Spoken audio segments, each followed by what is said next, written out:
손비나는 할머니의 유산을 공개하며 눈물을 흘렸습니다. 정말 귀한 재산이라 수천억 원에도 살 수 없을 거예요. 그 순간 스튜디오의 공기가 눈에 보일 만큼 무거워졌고 조명은 한 사람의 얼굴만을 비추는 등불처럼 작아졌습니다. 환호와 박수로 가득 차 있던 객석은 고요해졌고 누군가는 자리에서 일어나 허리를 숙였으며 누군가는 입술을 깨물었습니다. 무대 위에 그는 마치 오래 잠들어 있던 시간을 깨우는 사람처럼 천천히 숨을 고르고는 유리 케이스의 잠금을 풀었습니다. 딸깍하고 울리는 짧은 소리 뒤에 세상에서 가장 큰 침묵이 밀려왔습니다. 그가 꺼내든 것은 눈부신 보석도 번쩍이는 상장도 아니었습니다. 색이 바래고 실밥이 군데군데 삐져나온 낡은 외투 한 벌이었습니다. 단추 2개가 사라진 자리에 조심스러운 바느질이 남아있었고 어깨선에는 세월이 만든 자국이 희미하게 비쳤습니다. 그 외투를 품에 안는 순간 그의 목젖이 울컥하고 올라왔고 관객들 또한 견딜 수 없다는 듯 연달아 코를 훌쩍였습니다. 그가 말했다고 합니다. 이건 돈으로는 값을 매길 수 없는 유산입니다. 할머니가 평생 제게 건네주신 약속과 손길의 온도가 이 옷에 다 남아있습니다. 금빛 트로피가 영광의 모양이라면 이 외투는 그 영광을 가능하게 한 심장입니다. 손비나의 어린 시절은 무대의 스포트라이트와는 거리가 멀었습니다. 비 오는 날 젖은 장바구니를 들고 시장을 오가던 할머니의 등을 따라가며 배운 것은 살아남는 법이 아니라 견디는 법이었습니다. 겨울이면 얇은 목도리를 더 단단히 여미고도 나는 괜찮다 웃음을 잃지 않던 그 모습이 그의 첫 노래보다 먼저 가슴 깊이 새겨졌습니다. 연습실을 알아보던 날 할머니는 새 옷을 사는 대신 외투에 해진 소매를 한 번 더 꿰맸습니다. 아침에 시장에서 저녁에 집까지 이어지던 그 바느질 한 땀이 그의 첫 고음보다 더 높이 떨렸습니다. 그는 방송에서 담담히 말했습니다. 나는 할머니 손에서 자랐고 할머니의 숨결로 노래를 배웠다. 사람들은 그의 말끝에서 오래된 비누 냄새와 튀김기름 냄새, 그리고 덜 마른 빨래의 포근한 향을 떠올렸습니다. 노래가 무엇이냐고 누군가 묻는다면 그는 이렇게 답할 것 같았습니다. 노래는 냄새다. 겨울 새벽을 견디게 해준 국소태 김 같은 것, 향수로는 낼 수 없고 돈으로는 살 수 없으며 시간과 사랑만이 빚어내는 생활의 온도. 그래서 그의 목소리는 금빛이 아니라 따뜻한 빛깔로 기억됩니다. 단단하게 쓸어올린 나무결 같은 음색. 혹한의 방에 켜둔 난로처럼 서서히 번지는 온기. 마지막 박수 뒤에도 한참 남아 귀에 맴도는 잔향. 그 외투의 역사에는 숫자가 없습니다. 대신 5번의 겨울이 있고 12번의 새벽이 있고 수없이 해진 손등과 미역국의 물김이 있습니다. 오디션장에서 누군가 박수를 아끼던 순간에도 할머니의 손바닥만은 거짓없이 뜨거웠습니다. 피아노 학원비가 없던 날 그녀는 외투의 속주머니에서 동전을 긁어모았고 지방 공연을 가야 했던 밤에는 버스 첫차 시간을 손등에 적어 건네주었습니다. 세상은 그를 한순간에 유명인으로 만들었지만 그를 오랫동안 사람으로 지켜준 건 언제나 그 외투의 주인이었습니다. 그래서 유산이 공개되는 날 은행 통장이 아니라 외투가 무대 위에 올랐을 때 모두가 이해했습니다. 이건 가진 것을 보여주는 자리가 아니라 버텨온 것을 증명하는 시간이라는 것을. 유언장을 읽던 공증사무소의 오후 역시 전설처럼 회자됩니다. 변호사가 정가랑 활자를 따라 내려갈 때마다 상속과 부동산과 예금 같은 단어가 흔들의자처럼 오갔지만 그의 머릿속에는 전혀 다른 단어들이 번개처럼 스쳤습니다. 새벽 어둠과 젖은 장판과 달궈진 프라이팬과 찬물에 얼얼해진 손목과 무릎다묘의 보풀들. 그리고 줄곧 한 벌로 사계절을 버티던 외투. 그는 서류가 끝나기 전에 이미 울었고 서류가 끝난 뒤에도 한참을 울었습니다. 그 눈물은 돈이 만들어낸 눈물이 아니라 누군가의 평생이 마지막 순간까지도 나를 믿어주었다는 사실에서 솟구친 눈물이었습니다.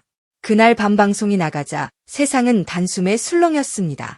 타임라인에는 외투라는 단어가 물결처럼 번졌고 짧은 영상에는 낯선 사람들의 이야기가 눈송이처럼 쌓였습니다. 나도 유산을 받았습니다. 어머니의 목소리요.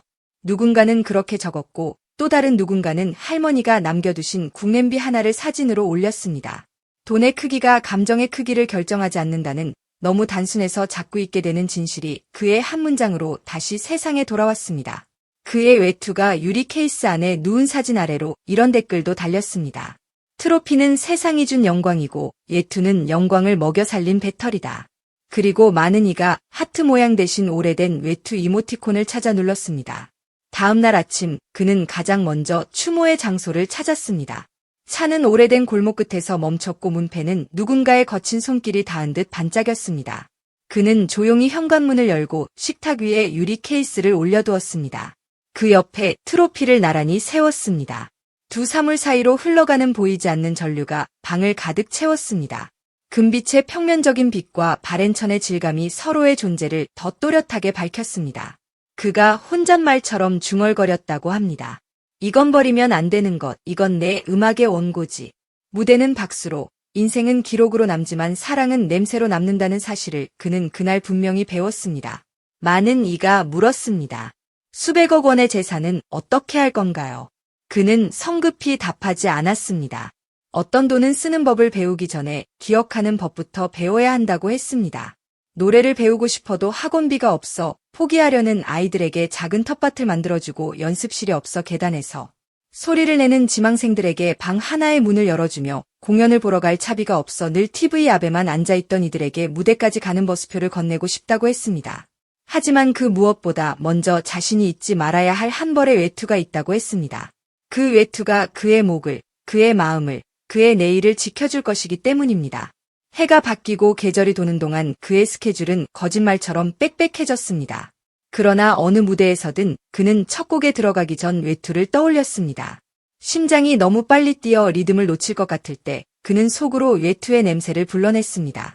라디오 옆에 늘 놓여있던 비누의 맑은 향, 시장을 지날 때 풍기던 뜨거운 기름의 노란 기운, 겨울밤 덜 마른 채 개어 넣은 빨래의 축축한 포근함.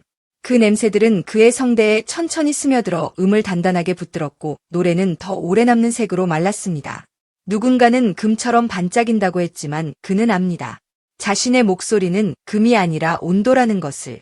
오래 쓸어 만져 만든 나무결의 온기라는 것을. 그리고 마침내 어느 시상식의 밤, 그는 가장 높은 곳에서 트로피를 들었습니다.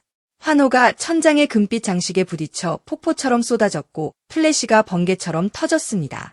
사회자는 물었습니다. 당신에게 수백억보다 더 귀한 유산을 한 단어로 정의한다면요. 그는 잠시 웃고 카메라의 눈동자 속으로 시선을 가라앉혔습니다.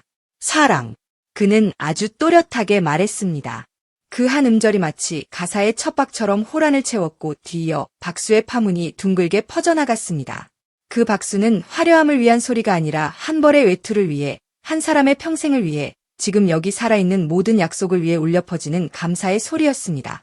그러니 다시 첫 문장으로 돌아가도 좋겠습니다. 손비나는 할머니의 유산을 공개하며 눈물을 흘렸습니다. 정말 귀한 재산이라 수천억 원에도 살 수 없을 거예요. 그 유산은 종이 위의 숫자가 아니라 피부 위의 온도였고, 은행의 금고가 아니라 마음의 서랍에 들어있는 기억이었고, 사라질 명예가 아니라 남겨질 향기였습니다. 그가 유리 케이스의 문을 닫는 순간 세상은 배웠습니다. 부는 가격으로 측정되고 사랑은 시간으로 증명된다는 것을. 그리고 언젠가 그 외투가 다시 무대 위에 오르는 날, 우리는 또다시 알게 되겠지요. 노래의 시작은 언제나 사랑이라는 것을.